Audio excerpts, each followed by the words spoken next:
Hello everyone. आज हम बात करने वाले हैं कि आप अपने एग्ज़ाम में कैसे मैक्सिमम मार्क्स ला सकते हैं। देखिए, इस एग्ज़ाम में क्या है, आपको टॉप नहीं करना है, आपको क्वालिफाइंग मार्क्स लाने हैं। और सभी को पता है किसी के भी फुल आउट ऑफ फुल नहीं आ सकते हैं, है ना। तो आपको एक डिसेंट स्कोर लेना है जिससे आप अपना एग्ज़ाम क्रैक कर सकते हैं, क्योंकि इसके बाद भी एक प्रोसेस होता है जिसको एसएसबी कहते हैं। फर्स्ट ऑफ ऑल मैं आपको ये बताना चाहता हूँ कि आप अभी जिस फेज़ में भी हों, या तो आप रिपीटर हों, फ्रेशर हों, जो भी हों, आप अपने माइंड में एक चीज़ क्लियर कर लीजिए कि शॉर्टकट नहीं चलेगा। आपको चीज़ें पता होनी चाहिए, तभी आप उसको कहीं ना लिंक अप करके क्वेश्चन को अटेम्प्ट कर सकते हैं। देखिए, यूपीएससी का एग्ज़ाम है ये, और देखिए आप लेफ्टिनेंट बनते हैं, एक बहुत बड़ा पोस्ट हो जाता है। तो इस वजह से आप ऐसा ना समझें कि कोई कुछ चीज़ पढ़ा देगा वो डिट्टो मेरे एग्ज़ाम में आ जाएगी। ऐसा कभी नहीं हो सकता है। मैं भी एक एस्पिरेंट रहा हूँ। मैं आपको इतना ही बता सकता हूँ, ट्रू एंड फाइनल है ये, कि आपको चीज़ें पता होनी चाहिए। एटलीस्ट आपने कहीं ना कहीं उस चीज़ को पढ़ा हो। आप शॉर्टकट नहीं ले सकते हैं किसी की आधे घंटे की लेक्चर में, कोई भी चीज़, जब तक आप खुद से नहीं उस चीज़ को पढ़ेंगे। ठीक है, तो मैं आपको इसमें यही बताना चाहता हूँ कि पहले तो मैं सिलेबस क्लियर कर दे रहा हूँ, और किस तरीके से पढ़ना है वो भी एलेबोरेट करूँगा, और मैं खुद भी आपको वो सारी चीज़ें शेयर करूँगा। ठीक है, देखिए, इंग्लिश इंग्लिश मोस्ट इम्पॉर्टेंट है। अगर आपको सीडीएस का एग्ज़ाम क्रैक करना है तो इंग्लिश, आप ऐसे मान लीजिए, ये प्रायोरिटी बन जानी चाहिए। नहीं कहते हैं, ये बहुत ज़्यादा कंसर्न सब्जेक्ट है भाई। इसके लिए क्या है, देखिए, जैसे मान लीजिए, सपोज़ करिए आप आईएमए प्रेफर कर रहे हैं, एफए कर रहे हैं, आईएनए कर रहे हैं, तो आप थोड़ा बहुत मैथ का रोल भी ले सकते हैं, क्योंकि जीएस जो है बहुत ज़्यादा वास्ट है। आपको भी पता है कि आप 30 से 35 क्वेश्चन ही करेक्ट अटेम्प्ट कर सकते हैं। अटेम्प्ट करने के लिए आप पूरे कर देंगे, ठीक है ना। लेकिन क्या है, सही करना, और उसमें भी आपको पता है कि बहुत ज़्यादा वो ट्रिकी क्वेश्चन होते हैं। ऐसा नहीं है कि माउथ ऑफ वर्ड है कि हाँ भाई, जो लोग बता देते हैं कि यहाँ से मैंने ये पढ़ाया बिल्कुल ऐसा ही आ गया। ऐसा नहीं हो सकता भाई, मैं किसी को ब्लेम नहीं कर रहा हूँ, लेकिन आपको चीज़ें पढ़नी पड़ेंगी। बहुत ज़्यादा ट्रिकी है, बहुत ज़्यादा कॉन्सेप्ट आपके क्लियर होंगे, उसके बाद ही आप एग्ज़ाम को क्लियर कर सकते हैं। बट इंग्लिश क्या है, इंग्लिश अगर आप पर डे एक अपना डेली रूटीन बना लीजिए, है ना। या फिर आप ऐसा भी कर सकते हैं, जैसे कई लोग क्या करते हैं, आप टॉपिक को चुनते हैं कि मैं आज ये पढ़ूंगा, कल ये पढ़ूंगा, है ना। ऐसा भी कर सकते हैं। बट क्या है, मैं तो क्या कहूँगा, आप कुछ भी ना करिए, सीधे आप बना लीजिए मुझे 3 घंटे इंग्लिश देना है, 2 घंटे जीएस को देना है, 2 घंटे मैथ को देना है, बाकी टाइम क्वेश्चन मॉक ये लगाने में देना है। तो देखिए, इंग्लिश में क्या है, आप ग्रामर सबसे पहले कवर करिए। और ग्रामर में क्या है, एक तो रिपीटेटिव बहुत सारे क्या हैं, आपने देखे होंगे कि एरर डिटेक्शन के क्वेश्चन होते हैं कई सारे। अब सपोज दैट करिए, क्या है, कई सारे रूल्स पे बेस्ड आते हैं, वो रूल रिपीटिव होते हैं। तो इसके लिए आप नीतू मैम जो है उनका इंग्लिश का बुक पढ़ सकते हैं। ठीक है, केडी पाथ फाइंडर करके आता है बुक, इसमें बहुत ब्रीफली लिखा है। आप चीज़ों को बिल्कुल समराइज़ करके एक एक 10 पेज डेली पढ़िए, 10 नहीं 20 पेज डेली पढ़िए, और अब समराइज़ करके पूरा ख़त्म करिए। बाकी मैं वीडियो में आपको बताऊंगा भी कि आप क्वेश्चन को कैसे टैकल कर सकते हैं। इनसे आप बहुत सारी चीज़ें सीख जाएंगे कि कहाँ पे क्या चीज़ यूज़ होती है, वर्ब के पहले क्या आता है, वर्ब के बाद क्या आता है, ये सारी चीज़ें। क्योंकि कई बच्चे मैंने देखा है, वो सब्जेक्ट नहीं पहचान पा रहे हैं। मान लीजिए, एक आप नहीं आता है, उसमें पहचानने के लिए आते हैं वर्ड, 10 क्वेश्चन आते हैं कि अंडरलाइन कर देते हैं कि ही क्या है, दे क्या है, ये सब नहीं पहचान पाते हैं। और रूट वर्ड पे पकड़ बनाइए, बहुत ज़्यादा रूट वर्ड पे। और ये चीज़ें मोस्ट इम्पॉर्टेंट है, समझ रहे हैं, ये बेस है। ग्रामर भी आपको तभी आएगा जब यहाँ पे आप सीखेंगे।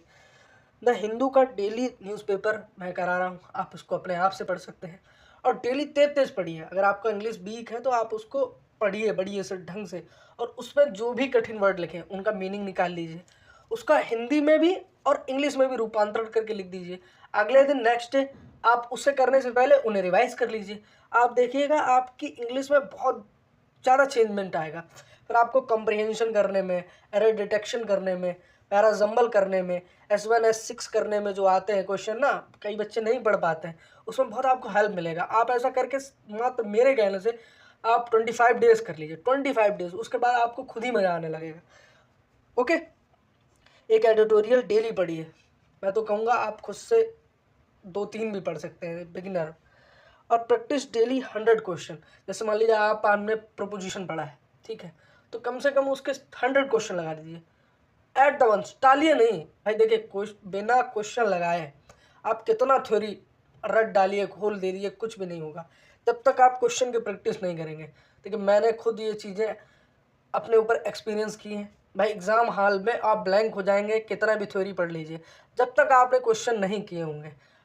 ईजी आता है, ऐसा नहीं है कुछ बहुत कठिन चीज़। इंग्लिश में इसलिए जोर दे रहा हूँ कि स्कोरिंग सब्जेक्ट है। अगर मान लीजिए 80 to 85 नंबर आप यहाँ ले आते हैं ना, तो 100 105 यही जाती है OTA की कट ऑफ। आप इजीली कट आउट हो जाएंगे और एकेडमी जा सकते हैं। तो इंग्लिश बहुत अच्छे से पढ़ना है, बहुत अच्छे से, मतलब इतना अच्छे से पढ़ लेना है कि एक भी क्वेश्चन ना छूटे। और क्वेश्चन लगाने से ही होगा भाई। थ्योरी आप कितना भी पढ़ लीजिए, प्रोपोजिशन बार डेली 20 बार पढ़िए, मैं तो कह रहा हूँ आप दिन भर यही पढ़िए, फिर भी आपका नहीं होगा। मैं लिख के दे रहा हूँ, जब तक आप क्वेश्चन नहीं लगाए। क्वेश्चन मोस्ट इंपॉर्टेंट हो जाता है। ओके, और मैं भी आपको ग्रामर कराऊंगा, आप खुद से भी पढ़ सकते हैं, बट क्वेश्चन को जरूर प्रैक्टिस करना है, मॉक लगाना है। ओके, चलिए अब आते हैं जीके और जीएस की बात करते हैं। ये देखिए पास्ट सिलेबस है और अच्छी चीज़ें भी हैं इसमें, आप डिसेंट स्कोर यहाँ भी कर सकते हैं। इसलिए मैंने सबसे पहले रखा है साइंस को। साइंस ऐसा है इसमें हर बारी 30 से प्लस क्वेश्चन भी आते हैं और 30 से कुछ कम भी आते हैं। जब तक मैंने दिया है 30 क्वेश्चन तो आते ही हैं फिजिक्स, केमिस्ट्री और बायो से।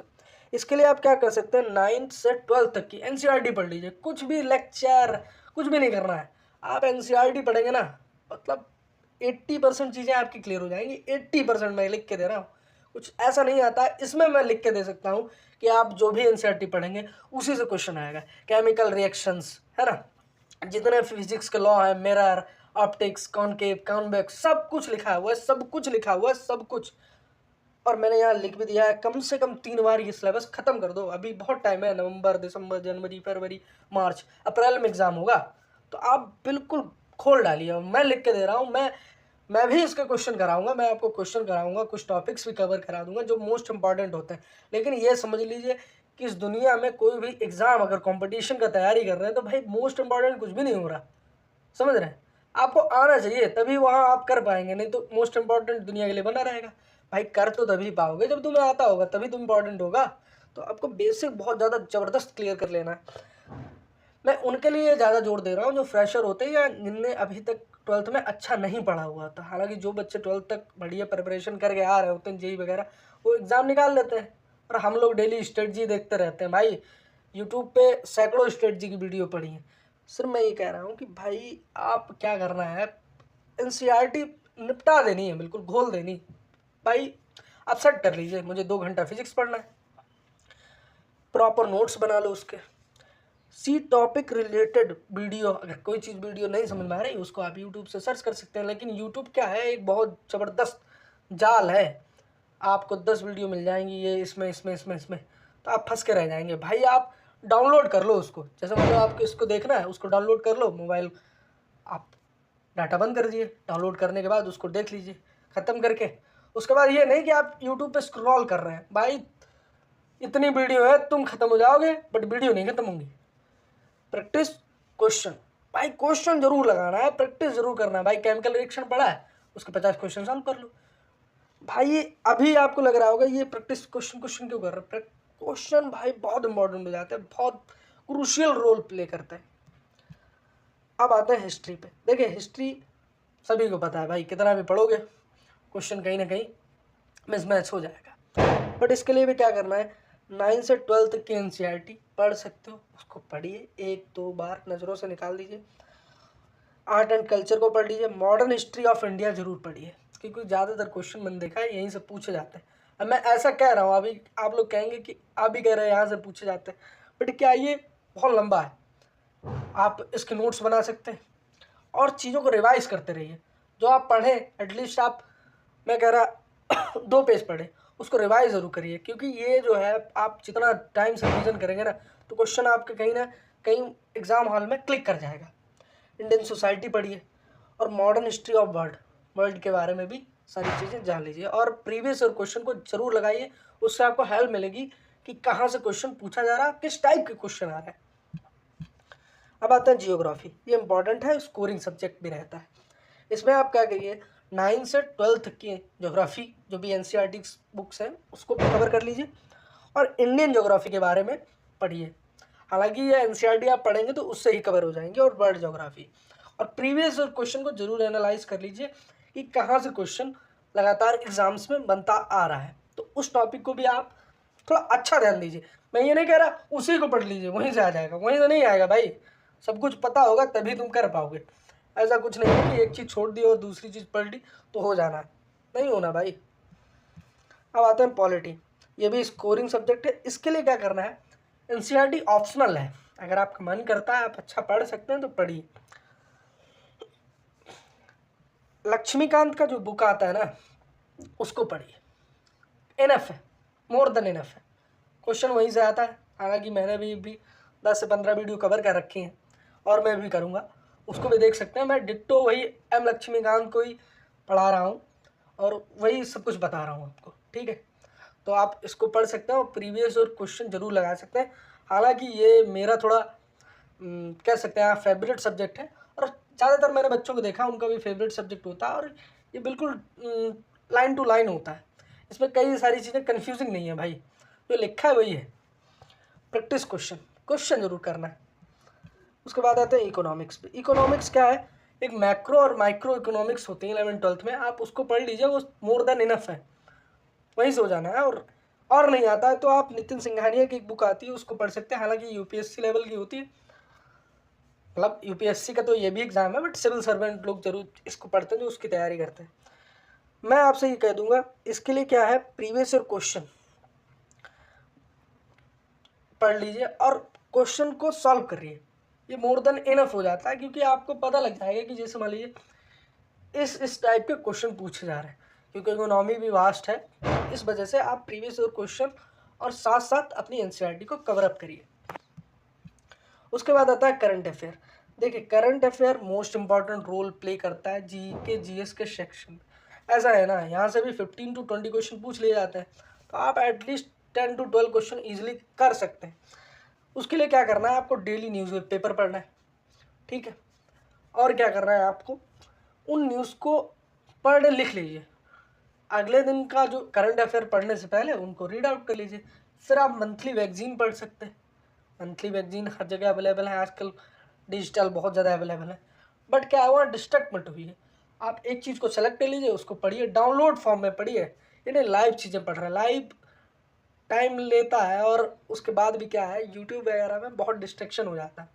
ओके, मैथ्स के लिए क्या करना है, देखिए भाई अच्छे क्वेश्चन आते हैं, ठीक है, अच्छे लेवल के मतलब, और सारे नहीं अटेम्प्ट करना है, सारे सभी से नहीं होते भाई, किसी को नहीं आ रहा है पूरा। आपको क्या करना है, 9 से लेकर 12 तक की, इसमें आकर geometry, number system, statistics, probability, सारा कुछ कवर हो जाएगा, सारा डिफरेंशियल इक्वेशन, इंटीग्रेशन, ट्रिग्नोमेट्री, सब कुछ। बस 9 to 12 आपको सॉल्व कर लेना है। जितने क्वेश्चन है ना उनको लगा लो, बस उनको लगा लो। और उसके बाद क्या करना है, अर्थमेटिक के लिए कुछ क्वेश्चन जो आते हैं, किरण के प्रीवियस ईयर जो क्वेश्चन पेपर है उसकी बुक को सॉल्व कर लीजिए, और एटलीस्ट 100 क्वेश्चन एक मॉक को सेलेक्ट कर लीजिए।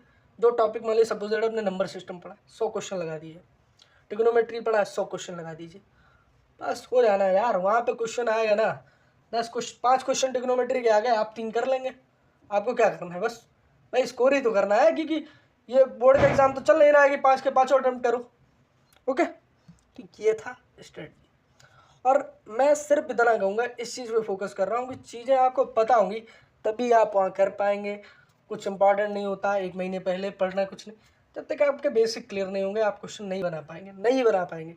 इसलिए आप बेसिक जो भी कॉन्सेप्ट है ना, फाउंडेशन है, उस पर ज़रूर फोकस करिए हर सब्जेक्ट में। इंग्लिश को खासकर बहुत ज़्यादा महत्व दीजिए, बहुत ज़्यादा। मैं इसको क्यों कह रहा हूँ, क्योंकि आप दूसरी चीज़ें पढ़ते रहेंगे ना, वो टाइम टेकिंग में लॉन्ग प्रोसेस भी है। इसका सिलेबस आप एटलीस्ट 3 to 5 टाइम्स कवर कर सकते हैं जब तक आपका एग्ज़ाम आ रहा है, और कम से कम 2000 क्वेश्चन आप लगा सकते हैं, 2000 क्वेश्चन। ओके, और ये आपको अच्छे खासे मार्क्स देता है, और पहला ही पेपर होता है भाई, एग्जाम शुरू होने से सबसे पहले पेपर यही करा देते हैं इंग्लिश का। आपका माइंड फ्रेश होता है, बहुत ज़्यादा क्वेश्चन भी आप अटेम्प्ट कर सकते हैं।